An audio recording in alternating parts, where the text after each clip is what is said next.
Dr. Casper here, and welcome to The Political Scientist.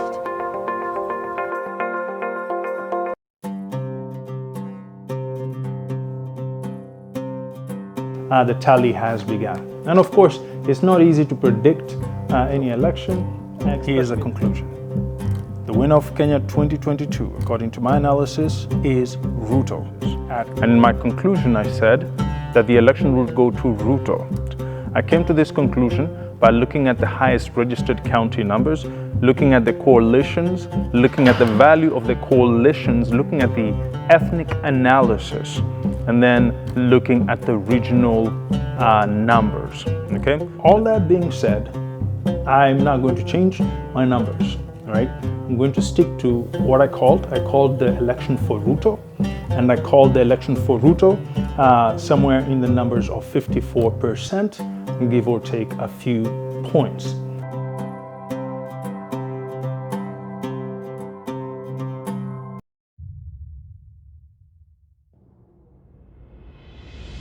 I'll explain the debate bit.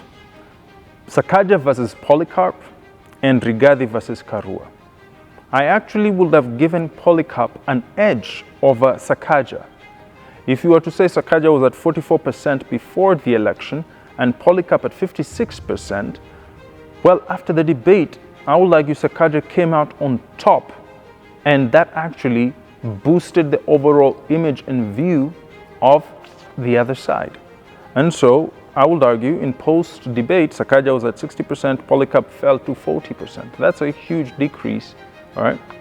For Rigathi and Karua, before that debate, I would have argued that Martha Karua brought 70% to Rigathi's 30% value to their teams. In fact, it would have been very good had Martha Karua never debated, because in the debate, Rigathi was able to paint her flawless image as a project. He was able to reduce her impact on the overall election. And in fact, I would say they are now 50-50. He has reduced the impact of Martha Karua. And that is what has actually been happening.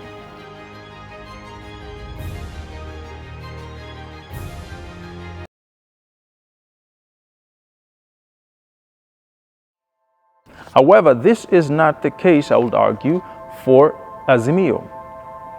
I believe the truth is the analysts, if they're good with empirical science, and some of the politicians are seeing the letters and the writings on the wall. And therefore, you must discredit the IEBC.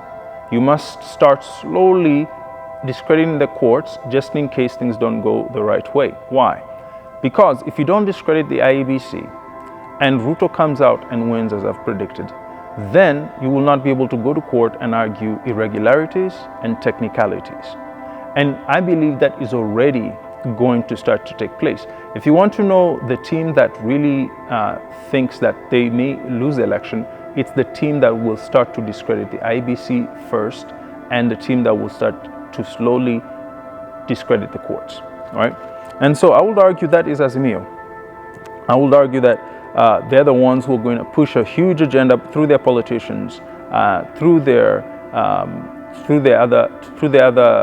analysts, to make sure that discrediting starts early, and even if the need is to discredit the media, that's another option. Again, this is political strategy.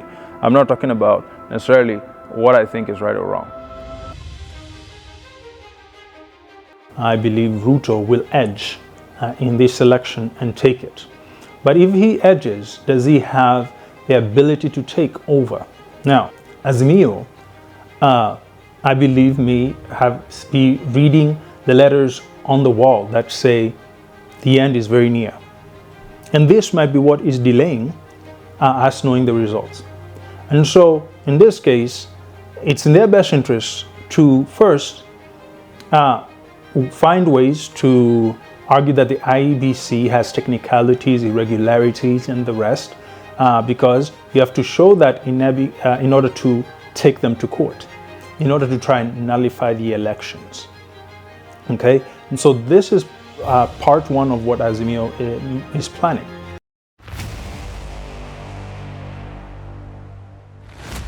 Now, how do you take government? Okay. Let's look at Ruto versus Raila. Let's look at Kenya Kwanza versus Azimio. Government control. Who has government control? I would argue Ruto's on the outside. He has limited to any government control to be able to take the state. Raila, on the other hand, for the first time in his political career, I would argue, he has the state regime on his side. Let's go to the next thing that's important in taking over the state. Security agencies. Again, Ruto is limited. He can only appeal to the masses. Why is this important? Because it's important to know who has the security agencies and where those security agencies' allegiance lie if there is an event of insecurity. At this point, I'm not sure if the police are the ones who are going to step in. IEBC Chairman Wafula Chebukati has defended his conduct of the August 9th presidential election and declaration of William Ruto as the president-elect.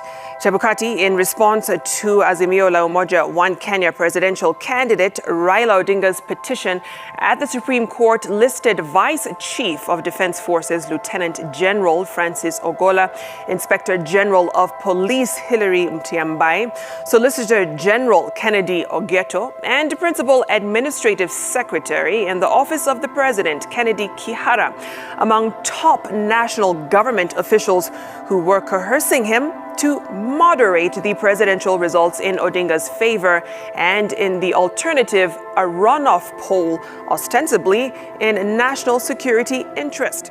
Chebukati turned the heat on top national security officials, claiming hours before he declared the presidential election results in Ruto's favor, they had piled pressure on him and the other 6 IEBC commissioners to alter the State House race outcome. In a sworn affidavit filed at the Supreme Court Registry by his legal team led by Wambua Kilonzo, Chebukati told the Apex Court of a series of behind-the-scene intrigues at the Bomas of Kenya, the National Tallying Center, on 15th of August at 10 a.m. According to Chebukati, he was informed that a team from the National Security Advisory Committee wanted to see him. That delegation was led by Principal Administrative Secretary in the Office of the President, Kennedy Kihara, and included Vice Chief of Defense Forces Francis Ogola, Inspector General of Police Hilary Mutyambai, and Solicitor General Kennedy Ogeto. Chebukati claims the delegation's arrival was preceded by a call he received from the head of Public Service Joseph Kinyua, informing him that top government officials were at Bomas of Kenya to discuss with him issues relating to assumption of office. According to Chebukati, the national security team cautioned him against declaring Ruto as president-elect to avert chaos in the country. The delegation's second... And so Ruto will have to decisively take the state, control the state security agents and apparatus immediately, and quell any form of violent protest. As required by Article 245 of the Constitution, the Inspector General of Police is mandated to exercise independent command over the National Police Service. The service's operational autonomy, however, has been undermined by the continued financial dependence on the office of the President. This situation is going to change, conferring financial autonomy to the National Police Service by transferring their budget from the Office of the President and designating the Inspector General as the accounting officer be placed on my desk for signature this afternoon.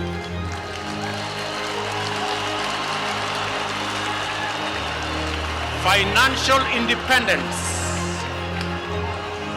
of the police will give impetus to the fight against corruption and end the political weaponization of the criminal justice system, an undertaking I made to the people of Kenya.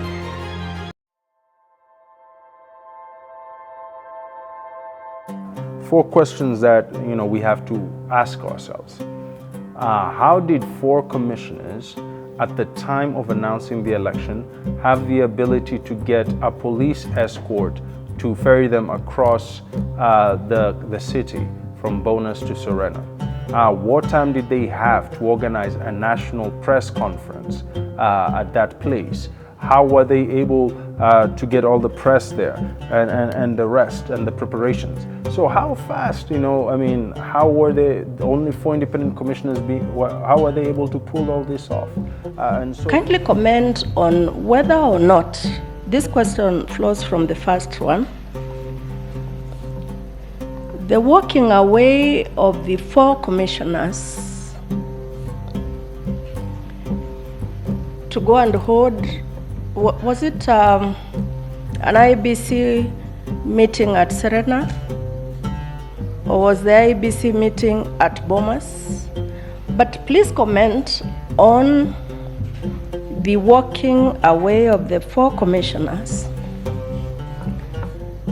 almost at the same time as the chair was about to declare the results. And in fact, I recall, because I was glued on TV myself, among their first words were that we have done an excellent job as concerns this election. But the results that the chairman is about to release are his results. So please comment for my benefit that working out and how was it timed? You've got to know, because these are your clients, that they would be walking out of Bomas to Serena to allow all media houses, in fact, except for the violence that occurred at Bomas, the split screens of media houses would have been showing each one of them addressing us, the Kenyan voter, at the same time. In fact, at one moment there, I thought the team at Serena would give us their numbers and the team at Bomas was going to give us their own numbers. So my concern is, does their walking out mean anything under Article 140? If it does, what is it? If it doesn't, just talking about the putting in place the online platform. Right here, Kenyans went to vote on the 9th of August, and in some places, the online platform did not work. It's forming a basis upon which petitions have been taken to the Supreme Court. From where you sit, what do you think we should do to ensure that our electoral processes get to work as expected of them? I believe we can improve on the technology, especially once it gets to the final place.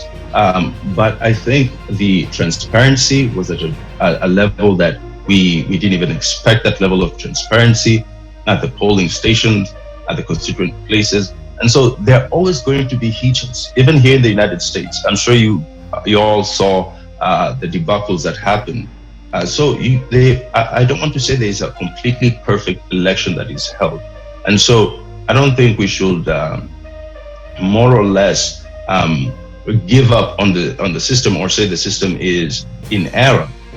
Even when we look at a lot of these petitions, a lot of them are questions on procedures of sometimes human errors. And so that's a matter of training. That's a matter of coming up with better procedures. So you have to ask ourselves, is it the technology, or is it just the fact that we need to continuously improve on the training and the procedures of holding elections?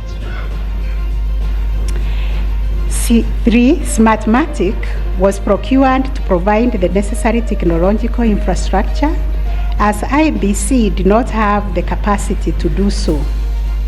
No credible evidence meeting the requisite standard of proof of access to the system by unauthorized persons was adduced by the petitioners. The scrutiny report prepared by the registrar of this court did not reveal any security breaches of the IBC's RTS. The second issue was whether there was interference with the uploading and transmission of Forms 34A from the polling station to the IBC public portal. our finding. 1. No credible evidence was presented to prove that anyone accessed the RTS to intercept, detain, or store Forms 34A temporarily before they were uploaded to the public portal. 4.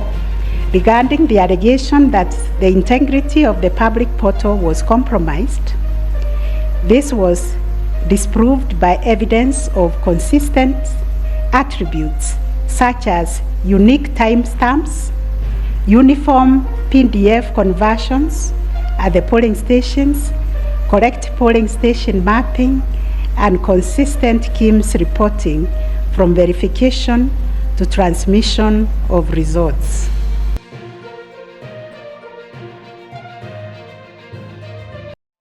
One, discredit the IEBC. 2, go to the Supreme Court. If the Supreme Court annuls the election, cause chaos on the street, delay the elections inevitably, have the state take over until further notice, which will lead to a handshake. On the event that the Supreme Court votes against Azimio, then the next step for Azimio is to cause chaos on the street and lead to a third handshake. Either way, the goal is the third handshake. Or in my last video, I explained how Raila is the last political king of Kenya and what that means, okay? And basically, I argued that Ruto may have to find a way to appease him. But I also come to the recognition that Raila has already had 2 handshake governments. He shook hands with Kibaki, they had the Nusu Mkate government. It was very dysfunctional, nothing much happened after that. There was the other one with Uhuru. We haven't seen much progress. So if Ruto really wants to come out and be able to have a proper functioning government, he has to avoid a third handshake, irrespective of the fact that I think he will have a very hard time with circumventing that scenario. So he needs... As I committed to the people of Kenya, I believe in the rule of law. I do not believe in the handshake stories. I believe in an accountable government held to account by a responsible opposition.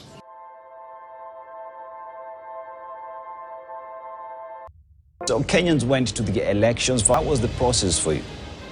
One of the challenges is the fact that in the diaspora, the policies have not been made to reflect our particular locations. So in order to vote, you had to fly out to a location, maybe DC or somewhere else, to not only the process of registration, but even voting. So while as we have about over 3 million members of the diaspora, maybe 10,000 voted. So unfortunately... Is the Kenya diaspora relevant, especially when it comes to domestic matters and domestic policy? The ability to vote. Just because you have the constitutional right to something does not mean that you necessarily get to enjoy it if there is no access. And so there's a necessity to provide access in voting and registration. But as we move forward, we know that there are other elections that will be coming into place, and rightfully, Kenyans living in the diaspora have their constitutional rights as Kenyans to participate in voting in their leaders. So what maybe are some of the changes that you see and want IEBC to put in place to enable someone like you be able to exercise your democratic right? And one of the things that I have advocated for and argued for is the need to have either secure online portals for registration followed by mail-in voting. Many countries in the world allow for their citizens to vote abroad by mailing in their ballots, whether it's directly to country or to the embassy closest to them. The IEBC needs to create policies that are geared towards the diaspora. Most of the policies work as if people in the diaspora are living in Kenya. And so it's not been working for us. Even getting a simple passport or an ID is difficult. Equally, I will work closely with the IEBC to expand and enhance diaspora participation in all our elections.